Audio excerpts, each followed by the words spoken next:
Barka da zuwa tashar Gaskiya 24 TV. Danna subscribe da alamar karrawa don samun shirye-shiryen mu. Assalamu alaikum warahmatullahi ta'ala wa barakatuh. Shin me yasa ba a samu shirye-shiryen arewa24 a YouTube?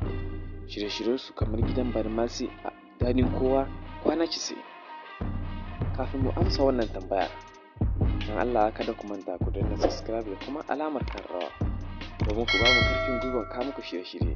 Arewa24 tasha ce da ta yi kaurin suna a Najeriya da ma Afirka gabaki daya, kai da ma duniya gabaki daya. A kullum suna samun miliyoyin makallata. Hakan ya sa mutane na ganin cewa ba a taba yin wani tashar Hausa da ya kai Arewa24 nishadi da kayatarwa ba. Arewa24 suna samun award da lambobin yabo iri daban-daban a kowane shekara kan shirye-shiryen su da suke gabatarwa, kamar su gidan badamasi, dadin Kowa da kwana 90.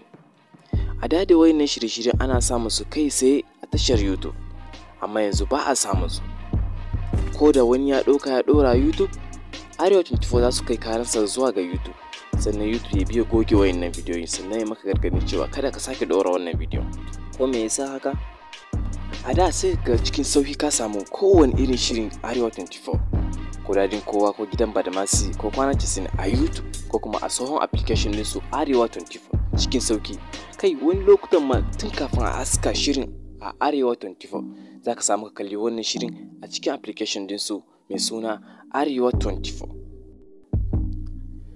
A lokacin da Arewa24 suke ɗora bidiyoyin su a YouTube, musamman manyan shirye-shiryen su, YouTube na iya biyan su $5, $500 ko zuwa $700 ko ma dai fiye da haka, kimanin kuɗin Najeriya naira 180 ko kuma zuwa naira 250 ko ma dai fiye da haka.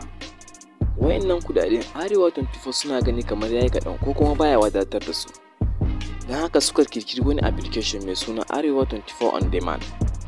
Wannan application yana kawo musu kuɗi fiye da yadda ake biyan su a YouTube. A lokacin da suka kirkiri wannan application, Arewa24 sun tallata wannan application iya tallatawa, don kusan kullum sai sun aska a gidan talabijin din su cewa mutane su je Google Play Store su saukar da wannan application. Shi wannan application ta Arewa, ko da ka saukar da shi ba a kyauta za ka ringa kallon shirye-shiryen su ba. Idan za ka kalli shirye-shiryen su a kowanne wata ɗaya, za ka biya naira 1,850 a kowanne wata guda, ko kuma shekara ka biya naira 17,500 a kowanne mutum ɗaya kenan.